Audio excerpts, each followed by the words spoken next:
welcome to another episode of First Down by CoachTools. Thanks for coming on, Coach Johnston. Of course, man. Anytime. I'm glad to be here, and I'm glad to talk some football with you today. So, Coach Johnston and I, we're going to be talking a little bit about his going back to his playing days at Waynesburg University and now more into his coaching career at Our Lady of the Sacred Heart outside of Pittsburgh, Pennsylvania. So, to kick things off, Coach, can you just share with the audience a little bit about your background? Yeah, definitely. So we can start like you said at Waynesburg. So I played 1 year at Waynesburg University. I was an offensive lineman there, primarily a center and guard. The 1 year that I played there. Actually, kind of with that, I decided after that I needed to focus on my grades a little bit more. So I decided to step away from football at that time. Then once I stepped away from that, I then got got away from the game a little bit there for probably about 6 months, I would say. And then out of the blue, it's kind of a funny story, actually. So I was doing a class project for a special events planning class. That's how I kind of got into coaching. It's a very interesting story. It's not the typical route that you would take. But I was working at a special events planning class. Actually, it was a Steelers basketball game at a local high school that I was promoting and putting on at the Oh, very time. cool. Yes, it's a very interesting story. I love telling people about it. So I was setting up the event. Actually, my department chair, his name's Richard Krause, who's been a big mentor my entire life. I consider the guy like a second father. He was the department chair at Waynesburg, the Department of Communications, and it was actually at the high school that he went to high school at. He was a school board member there. He still is at the time. He's the head baseball coach, varsity head baseball coach there, and was putting the event on there. And actually, that exact night, we were setting up for the event. Actually, it was the day before that. We were setting up for the event, and the head coach at the time, his name is Ryan Krull, and he actually reached out to me and I had an interview on the fly type deal, where he kind of reached out to me. We started talking a little bit, and I guess in prior times, the head coach, which is Ryan Krull, and Richard Krause, they were kind of talking about possibly getting me involved, but I didn't know about it. So that night, actually, I got pulled into his office and kind of had an interview, on the spot. Had no idea it was going to happen. Kind of had the interview and then started coaching, and that's kind of where I got my career started, which is at Carmichael's area high school. Okay. So what's that experience been like being a younger coach and dealing with kids that are because you said you graduated college in 20, right? Yes. So I started coaching when I was 19. Wow. Yeah, and Wow. everybody it's crazy to say this, usually coaches, they some start young, but usually not that young a lot of times. Um has it been interesting? Yes. Is it challenging and difficult? 100%, because you have such of a close age to those kids. At the time, like I said, I was coaching in reality, is also so I'll give you an example of this. So Carmichael's area high school and my high school, Mapletown High School, are only separated from probably about 5 miles. It's kind of like a rivalry thing. Yeah. So I kind of like the guy that went to the rival high school, you could say. Um, and I'm coaching kids that at one time I played against. And that's kind of it's kind of hard for kids to see that. But it's definitely, like I said, it's difficult, but also I kind of like it too, because I kind of can relate to them with different things and such like that. But so far, like I said, being a young coach, I love it. I feel I'm young, but I'm starting to now get to the point where a lot of people don't like to listen to things from the young coach. Everybody knows that. Yeah. Yeah. A lot of people think that. I mean, it's pretty cut and dry all the time. But now, like I said, I'm starting to get up to it's crazy to say this, but this is my 6th year coaching already. Wow. Like, and I'm only told, like, I'm like, it's crazy to think that. It is wild. And I was just talking to one of my coaching buddies about that, and he goes, "You're really already at coaching 6 years." I go, "Yeah, it's crazy. It really is." So going back to maybe like especially your early days, like 6 years ago, what advice would you give yourself when you were just starting off? Oh, what advice that I would get? I would say the biggest thing probably the biggest thing, and I kind of really bought into that after probably about a year of coaching. Always be willing to go out and do like the extra stuff. Like it could be Yeah. anything. It could be washing jerseys. It could be getting practice plans ready. It could be getting field stuff set up. Any of that stuff. Because you have to, as an assistant coach, it's your job. Part of your job is to make the head coach's life a little bit easier.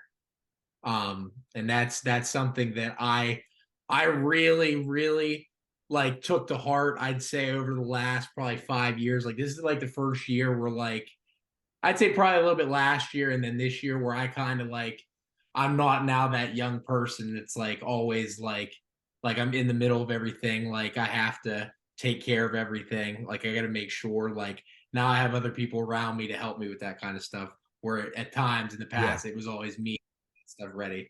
Like this is the first year where I kind of got to back off and focus on more of the X's and O's type thing. Yeah. Yeah. No, so I feel like that's kind of the case for anything. I feel like, Yeah. if you're at the college level, if you're, in a completely different profession, just being able to go above and beyond and do the things that other people aren't willing to do, because that's what's Oh, going to set you 100%. apart. Oh, 100%. That was one of my things that I always said. And even like when I've interviewed for jobs and things like that, and head coaches talk to me, like my biggest thing was my work ethic. To make sure things are getting done, things are being done the right way, and different things like that. And just by doing those little things, like that's kind of how I kind of got that reputation. Yeah. And I know we talked a little bit about this, but so you're also the assistant head coach. How long have you Yeah, had that role? I just this is the first year. First year I've had it. This is the first year also that I've been with Our Lady of the Sacred Heart. Love the place. It's a great school. Like I said, I've had it for this year. First time kind of being in like that kind of bigger role. In the past, like last year, like I was a co-defensive coordinator at Carmichael's Air High School, which I didn't get to go over that when we talked like early on, kind of. So it's actually kind of interesting. So like the first 2 years I coached, I was actually at Carmichael's Air High School. Then during COVID, I went to another school. It's called Washington High School. Okay. Um, Went there for a year, and then actually I went back to Carmichael's for 2 years. I went back to Carmichael's and was the co-DC there for 2 years. And then now I'm at Olshin, like I'm the assistant head coach, and it definitely, even though like in high school people think that that title doesn't mean much, it really does mean a lot. Yeah. Honestly, people don't understand that there's a lot of decision making that goes into it. There's a lot of organization stuff that goes into it, and even like even in-game stuff too, and different things So like that. what are some of the difficult decisions that you have to make nowadays as opposed to years past? Oh, personnel decisions, scheming against different teams and different things like that. Um, I'm really am I'm a film buff. Okay. I really I love break. It's crazy. Some people love it, some people hate it. Like I'm one of those people. Like I usually put in probably I'd say probably 5 6 hours a week just in film. Wow. Now sometimes it varies. Yeah, some people say, "Oh, that's not really a lot," but when you're like I'm coaching, like I'm also a teacher right now.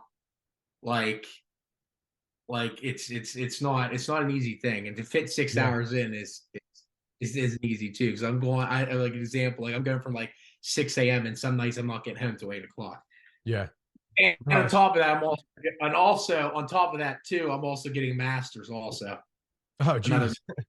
so like but I will say too, like that's something when I talk about my work ethic and stuff, which and talk about that, and then I'll go back to my decision stuff. My work ethic, like I've always kind of been like that. Like I have to be like jam packed with stuff.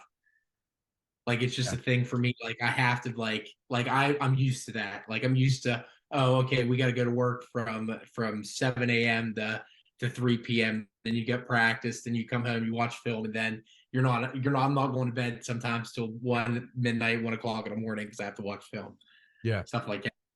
Yeah. Well, that's what it takes.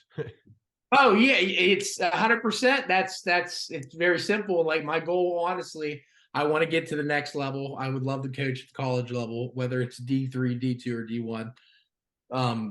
It's always that's kind of been like a dream of mine that I want to get to. But when you go back when you're talking about decision making, like personnel stuff, situational things, different things. Like our head coach, his name's Donnie Militzer. Like we really do a really good job of like when it comes to situational stuff, like talking things over and like different things like that, making sure like I kind of look at it as like when he's focused, like because I'm in the box during games. And a big thing, like usually he's focused on what's going on down there, and I kind of focus on the outside stuff that's going on around, and like also like different things he can't see from down there and different things like that. And I kind of relay stuff like that down to him. Yeah. So when you say situational, can you just get into a little bit more detail? Situational. Off the top of my head, I'm trying to think of a situation that Like we've had recently. when you're facing, let's say, like a certain coverage or a certain front, you're gonna have different type of timing Yeah, or 100%. Yeah, like so example, like you have a certain coverage, say that like all week, like we could like an example a few weeks ago, like one team we had usually ran a lot of cover one, and then they come out in the cover two look. yeah. Like automatic. Okay, they're going cover two. If they're going cover two, like you see different things like that, and like, oh, okay, boom, we can hit this play. And like my like kind of when I say situational, like I kind of like because our like I said, me and our head coach like are we kind of really think alike when it comes to like play calling and stuff. And like we kind of like I kind of try to think ahead. Like, oh, okay, they're in this. So whatever the next down is, if it's like so if we get like so first down and 10, we get a positive play, second and short, what are they gonna do? Like, Yeah. are they gonna sit back and come up in the box, different things like that. And I kind of try to give him multiple options, like when it comes Yeah. to certain things like that. Yeah. And I feel like the successful coaches out there, like you have to almost be a visionary and you have to You kind of got to look ahead. Like it's a big thing. it really is. And like from a lot of the conversations I've had, like just and we kind of hit this just putting in just sheer volume and like understanding tons and tons of different scenarios that could play out. Like that's just going to better prepare yourself to handle those situations because when they come. And for most guys, like a lot of situations come up and sometimes they don't know how to handle it. But like the people, Yeah, yeah, and I 100%. feel I like mean, perfect example of that, like going off what you said. Now that you said that, I just thought of this. Um, Last year, I like when I was like the co-DC. Um, I'm when I say I'm a film buff, and I probably go over this a little bit. I am one when it comes to like scout team stuff. Like I draw every single play. With yeah, I won't draw it like if it's directional stuff. Like, oh, they run it to the right here, or they run it to the left there. But like usually, like if you have a team like because we've played against some teams in the past like to change your offense every week. yeah, And some of those teams, like they're hard to game plan for. right. I mean, you could have I've seen a team that's come out and spread you out. They're come out in 2 by 2, and then they're in the wing tee. So It's you yeah, gotta what do you do there? I mean, your hands are kind of you tied. gotta look for them. Yeah, Yeah, you gotta be prepared for it in case it happens. definitely. Definitely. So, and yeah, I mean, going back to what we were saying earlier, advice, like I think that's something, just preparation is just over over preparing for anything, for any situation that might come your way from both a schematic standpoint, but also while we were talking a little bit about personnel, like from a personnel standpoint, like, and this is just my experience as a player. When I was playing at Gettysburg, so we're Division III, smaller program, and my going into my junior year, I was actually out for the first 2 years, and because I had a not to get too much into detail, but I got hurt the day I graduated high school, and I Okay. ended up tearing my ACL, MCL, PCL. But I there actually was some, I had a buddy that went through the same type of deal. yeah. So Yep. essentially, I got bad advice. They told me I didn't need surgery, but I did. So I ended up missing both my freshman and sophomore year. But my point with that is like personnel wise, you never know like who's going to be from a player's perspective. You never know where you're going to be needed to go. But from a Oh coach's yeah. perspective, like just being able to understand the strengths of every one of your kids can help you really like plug them into certain spots on the team. Like I wouldn't, so I was a defensive lineman, but we had a need on the offensive line, and that's where I was like better suited to play just because we needed more guys there. So like that's I from what you were saying seems to be pretty important. Oh, extremely. It's extremely important. I mean, and that's like even like at a small school right now, like for example, like right now we have what 26 kids in a roster right now. Uh-huh. We're playing with a small group of kids, and like Yeah. I know each one of their strengths. Right. Like and now like I've got to coach at a big school. Like the most kids I've been on a roster, if I'm correct, 2 years ago at Carmichael's. I think we started the year off in camp with like 48. I think we ended with like 40. Okay. And for Class A school, that's a lot of kids. Yeah. In Pennsylvania. Oh yeah. Um, that's like probably that's almost half or probably almost half or a quarter of what the male population in the school would be. Okay. From ninth from what is it, ninth to 12th grade, yeah. Okay. Um, and that's something. But no, I agree 100%. Knowing each one of your kids' strengths and weaknesses, it goes in all facets of the game, offense, defense, and something I can't like I laugh when I say this now. Over the last few years, like the last probably 2 years, I've grown to completely understand how important special teams is. Oh yeah. Just like from when I was a younger, when I was like 19, 20, 21, like, and like I'm 25 now. Like I look back and I just think to myself, like, I don't understand why I didn't think this was more important then. Yeah. Yeah. Like think I mean, yeah. look Yeah, you definitely like even as a player, you don't always realize, but I mean, really, it it was really, a it, game. yeah, not to sound cliche, but you're right. Yeah. It truly does. And like I've especially this year, I have learned that fondly um about that and how important it is. And like you said, like as a player, like you don't think about that. You're just like, oh, it's special teams. Oh, this is my time to get a break, blah, this and that. But no, like kids got to understand, like good teams understand that. We're extremely good teams understand how important special teams is. And like an example, like this year, it's like we like today, a perfect example, like most of our starters are on special teams now. Yeah. Well, I mean, I you're mean, 100% right. You need to put a focus on that. yes, extremely, 100%. So, before we hop off your coach, any last words you want to share with the audience?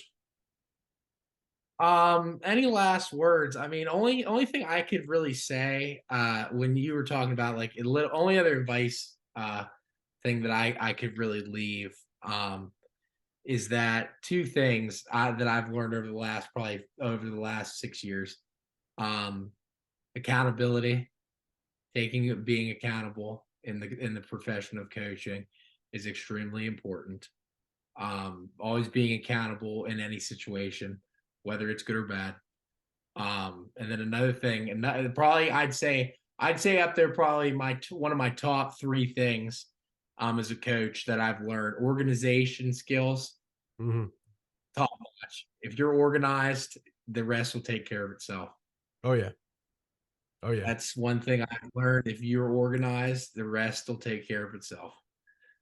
Gotcha. Those are probably 2 things that I would leave the audience with. Okay. So, and last thing. So how's the season going for you guys? So right, we get to speak of the season. We can talk about this real quick. So we're 4-4 currently right now. We got 2 games left in the season. We're battling for the 4th playoff spot in our section. But it's kind of wild. So coming in, like, our offense was stacked at the beginning of the year. First game, our all-state receiver tears his ACL, MCL, meniscus. Oh, geez. So problem number 1. Second game, our starting linebacker sprains his MCL. It's out for a few weeks. Mind you, we have 2 twin brothers in the middle. They play almost identical.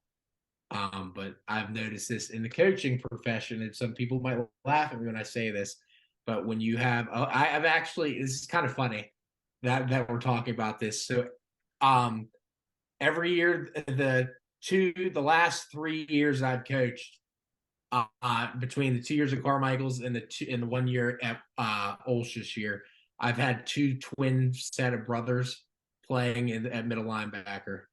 Oh yeah. Yes, they've both been, yes.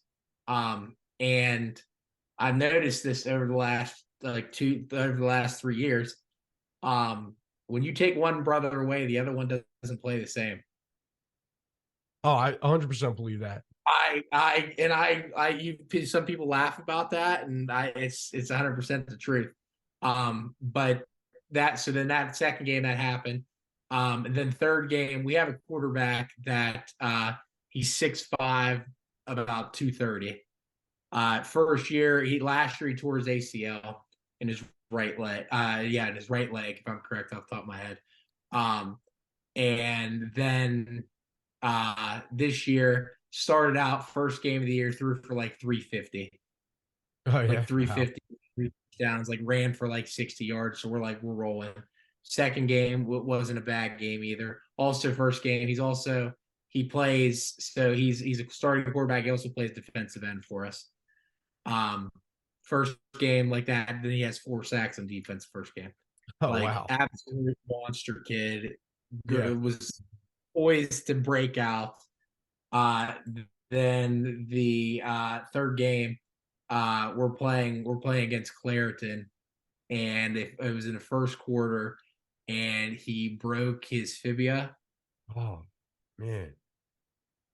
And then it kind of started to tumble after that. Yeah. Like an example, like I can so then that happened.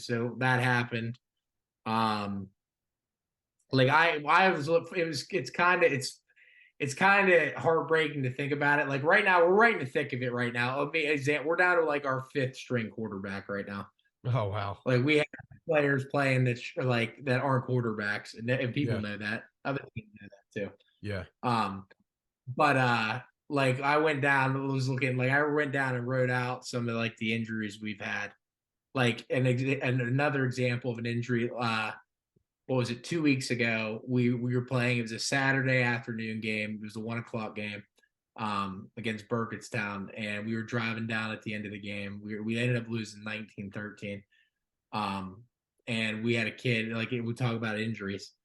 Had a kid go down. We threw a ball up to him. It got picked off. He got hit, got knocked out cold. Had to be life flighted. All that, Man. like the whole 9 yards. And it's just like it's been piling down on us. But like I said, I mean, we're 4-4. We're right in the thick of it. We have 2 extremely big games coming up here at the end of the season. Mm-hmm. And I'm excited to see what we could do. But then, like I said, they're two extremely big games.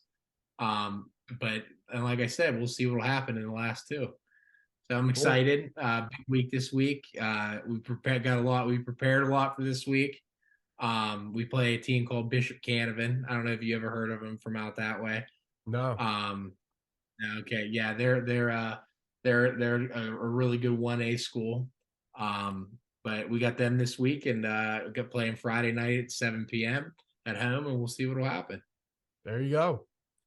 Well, Coach, great talking with you today, and best of luck for the rest of the season. Thank you. I appreciate it.